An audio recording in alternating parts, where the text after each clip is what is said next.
The day I got my nursing commission, my father called it a participation trophy. That was 11 years ago. I was 22, standing in the hospital auditorium in my white coat, and he sat in the third row with his arms crossed, checking his phone before they even called my name. My mother elbowed him. He put it away for exactly 45 seconds. I remember thinking, at least he showed up. That's how low the bar had gotten by then. My name is Tessa. I grew up in Greenwich, Connecticut, in a house with 4 bathrooms and a wine cellar, and a father who had built his commercial real estate firm from nothing. Or so he told anyone who would listen, usually at dinner, usually when I brought home something he considered insufficient. A B+, a second-place ribbon at the science fair, a full scholarship to a state school when he'd wanted me at Princeton. You have no ambition, he told me the summer before I started nursing school. You're going to spend your life emptying bedpans for doctors who actually did something with themselves? He wasn't entirely wrong about the hard parts of the job. He was entirely wrong about everything else. I will pretend I didn't spend years trying to earn something from him. I did. I stayed in Connecticut after graduation when I could have taken a position in Seattle.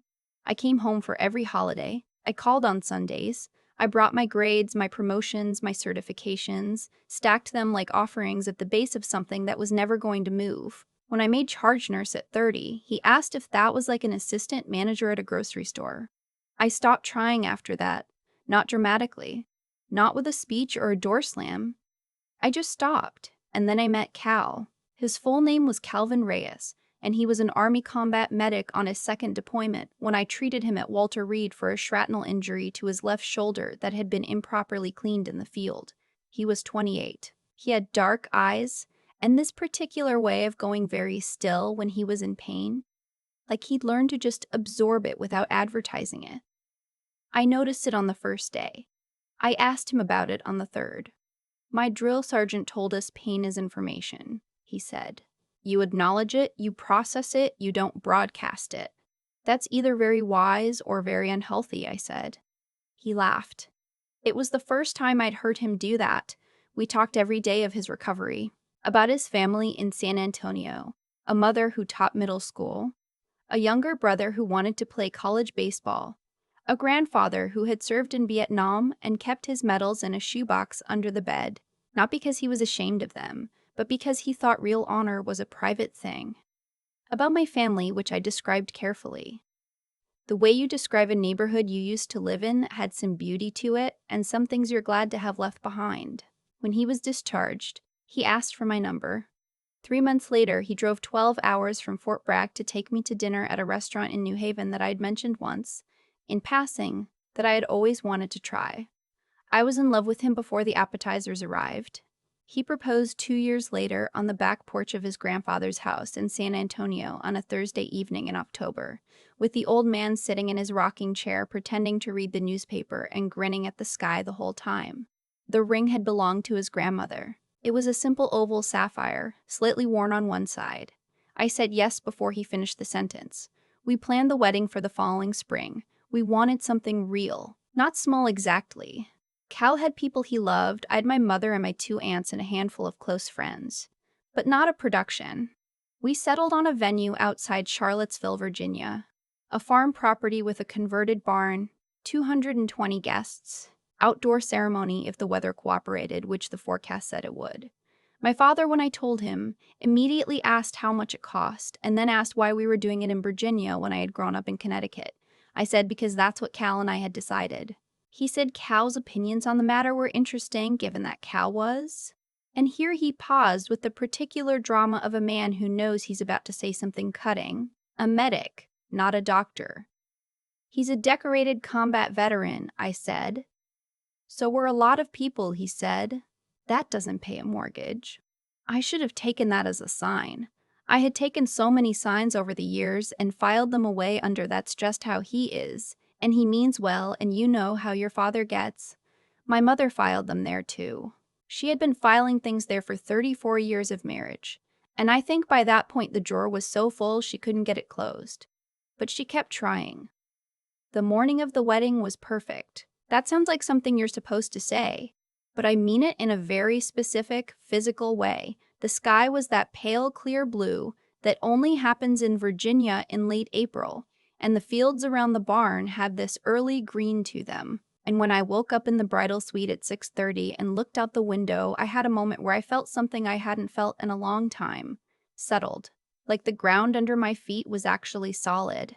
My maid of honor, Priscilla, who had been my roommate in nursing school and who had a gift for cutting through noise that I had always envied, brought coffee and sat on the edge of the bed and said, "How are you doing, actually?" "I'm good," I said. "Actually?" She nodded. "Your dad got here last night." "I know. He told your uncle that the venue looks like a hayride. I drink my coffee." "Tessa." "I know," I said again. "It's fine. It's one day. He does what he does, and then we go on our honeymoon, and I spend the rest of my life with a man who thinks I hung the moon, and my father goes back to Greenwich and is miserable in his own very expensive way." Priscilla looked at me for a moment. "Okay," she said, "but if he pulls something, he won't," I said. I was wrong. The ceremony went beautifully. Cal cried when he saw me, not in a falling apart way. In that way of his, very still, eyes bright, jaw set like he was receiving something he hadn't expected to deserve. His grandfather sat in the front row in his good suit, with his Vietnam service medals pinned to the lapel. He was 81 years old, and he had driven from San Antonio to Charlottesville with Cal's younger brother because he said he wouldn't miss it for anything living on this earth. The reception was the problem. We'd done a traditional receiving line, then dinner, and it was during the dinner hour, while the band was doing a low set of standards, and people were on their second glasses of wine and feeling warm and easy, that my father stood up. He tapped his glass, the way people do for toasts. I felt something go cold in my chest. Not because I thought he would say anything terrible in that first moment, just because I knew him. I knew the way his face looked when he had been drinking steadily for 4 hours and had something he wanted to say and had decided this was the moment. He started reasonably, how he had raised me, how he had given me every advantage, how he had wanted more from me, had pushed me, because that's what good fathers do. Some people nodded. My Aunt Ruth Ann, who has never had a conflict with anyone in her life, was smiling at him with genuine warmth because she was hearing the polished version and she didn't know the original. And then he looked at Cal. "My son-in-law," he said. And there was something in the way he said it, a kind of tolerance, like he was granting a title he had reservations about. "Has chosen a life of service, and I respect that. In the abstract." Cal was very still. "But I want my daughter to have more than," and he gestured, a loose gesture toward Cal's dress uniform, toward the medals on his chest, "than this. Than a government salary and a man who gets sent away for months at a time and comes back with injuries and no plan for what happens after." The room had gone quiet in the way that happens when people can't believe what they're hearing and are waiting to see if it gets worse. It got worse. "I tried to talk her out of this," my father said. He was looking at me now. "I told her, 'Tessa, you are my daughter. You can do better. You have always been capable of better.' And she chose this. And I suppose I have to accept it, but I want it on record, tonight in front of everyone here, that I believe she is making a mistake. That she deserves a man with ambition. A man with a future that isn't dependent on whether Congress decides to fund whatever conflict, sir."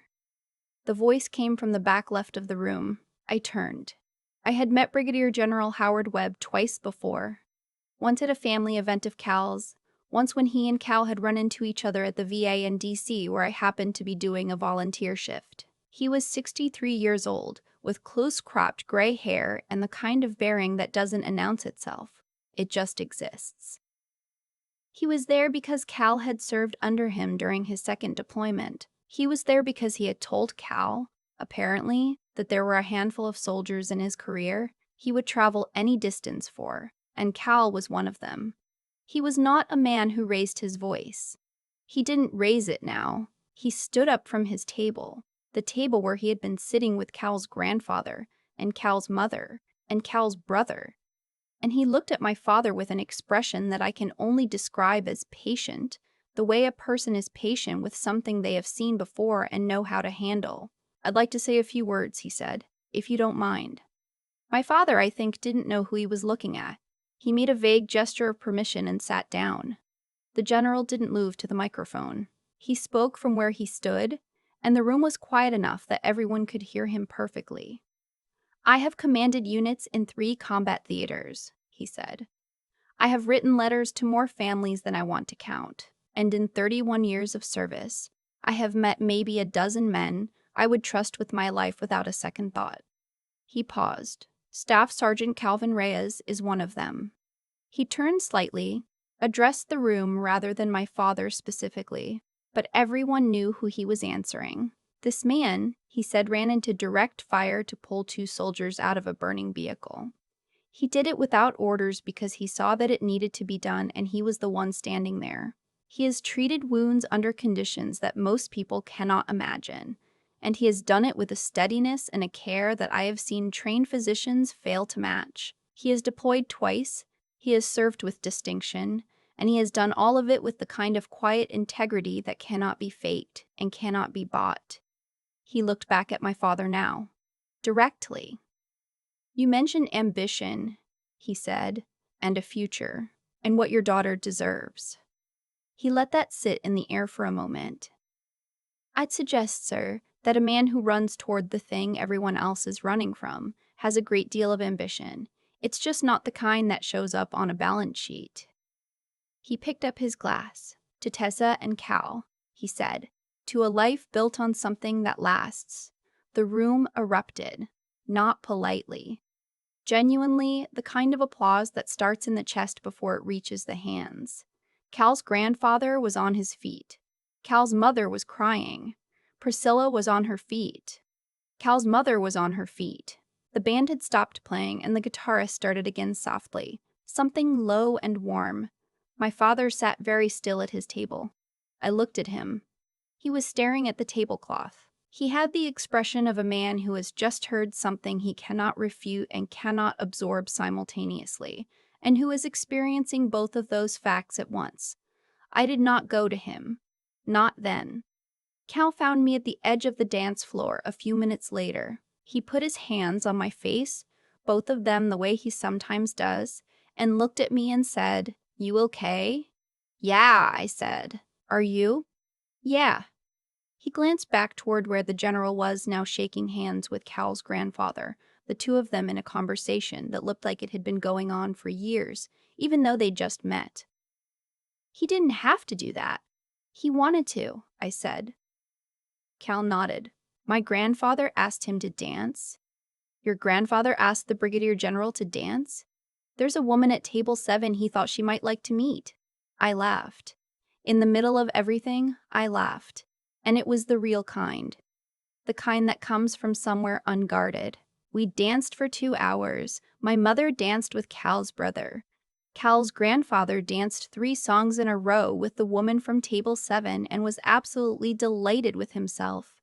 Priscilla danced with the bass player, which I predicted would happen approximately 40 minutes before it did. My father left before the cake. I found out the next morning. We were at the hotel, packed for our flight to Costa Rica, when my mother called. She was quiet on the phone in the particular way she gets when she's choosing her words very carefully, which usually means there are words she's not choosing. "He's embarrassed," she said. "He should be." "Tessa, Mom." 220 people heard him say, "Cal isn't good enough for me," at my wedding, during dinner. She was quiet. "I'm not angry," I said. And I was surprised to find it was true, mostly. I was tired.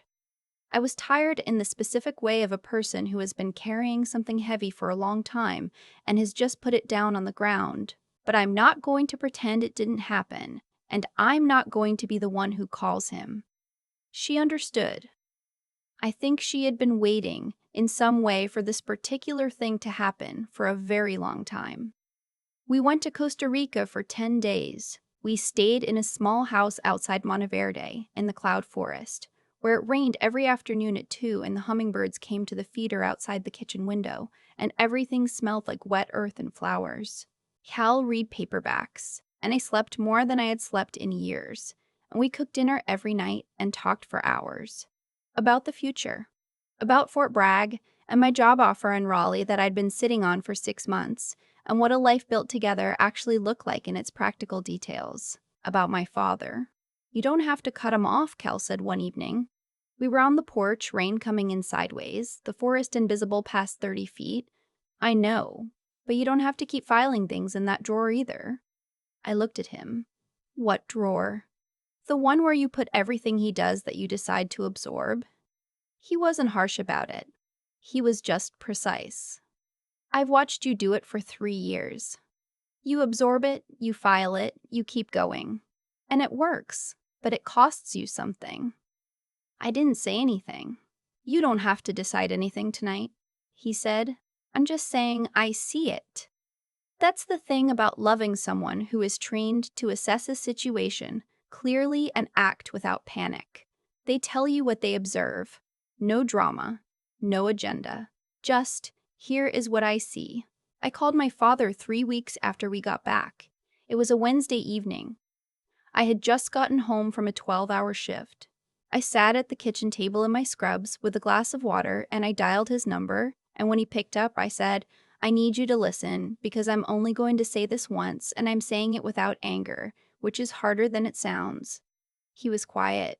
"What you did at my wedding was one of the most disrespectful things I have ever witnessed," I said. "Not to me. To Cal. To his family.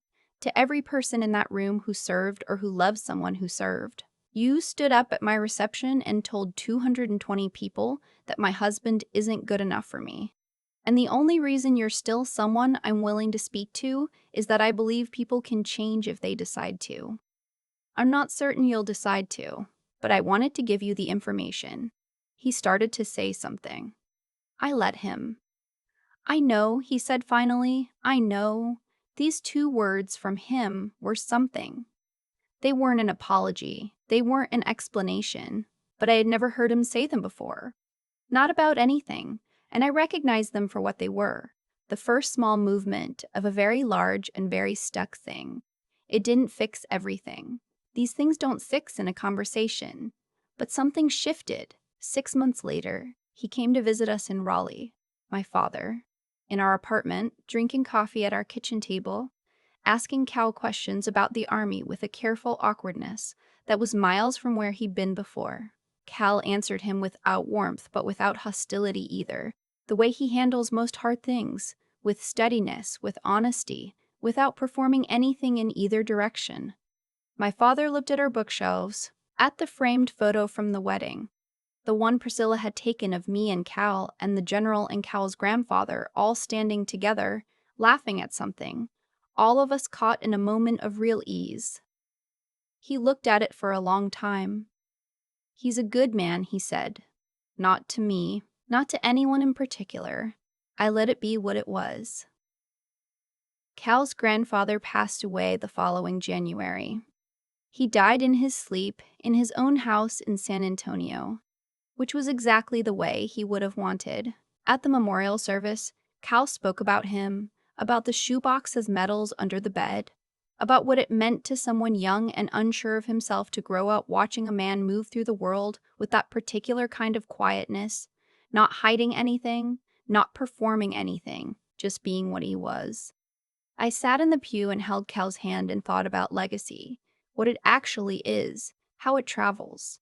My grandmother on my mother's side used to say, "You can't put a price on a clear conscience, but you can always tell who's been trying." I thought about my father, about the way he had looked at that photograph, about the 2 words he had said on the phone, which had cost him something. I thought about the general's toast, "A life built on something that lasts." I took Cal's hand a little tighter. I know what I chose. I know what I have. Some mornings I wake up in our house. We bought a house, a small craftsman in a neighborhood with old trees and a farmer's market 2 blocks over on Saturdays. And I make coffee, and Cal is still asleep, and the light comes in the east windows, and the world is very quiet, and I think, this is it. Not a consolation prize. Not a compromise. Not what I settled for when I couldn't do better. This is the thing itself. My father came to the housewarming. He walked through every room with his hands in his pockets looking at things. He found the framed copy of Cal's commendation letter that I'd had matted and hung in the hallway, and he stopped and read the whole thing. "I didn't know about the vehicle," he said. "You never asked," I said. Not unkindly. He nodded slowly. "No," he said. "I didn't." We had dinner. Cal made brisket, which he'd learned from his grandfather, a low and slow thing that takes 9 hours and fills the whole house with something warm and impossible to ignore. My father had 2 servings. He told Cal it was the best thing he'd eaten in recent memory, and there was nothing in his face when he said it except the plain truth of it. It was a small thing, but I have learned, these past few years, that small things are sometimes the ones that matter, that a life is mostly made of them, that the monuments, the commendations, the ceremonies, the moments when a general stands up in a silent room and tells 220 people what honor actually looks like, those are important. But they are not the whole story. The whole story is the 9-hour brisket. It is the hummingbirds in the rain. It is a man going still and quiet when he's in pain because he was taught that pain is information, not a performance.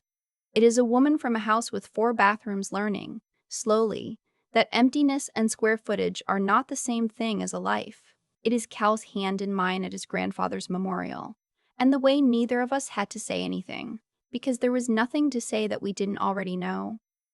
I think about what General Webb said sometimes. The specific words, "a man who runs toward the thing everyone else is running from." I think about what it takes to be that person, not just in a burning vehicle in a combat zone, but every day, in a kitchen, in a difficult conversation, in a room full of 220 people when someone you love is being diminished in front of all of them. Cal runs toward things. It is one of the truest facts I know about him. I am learning to do the same.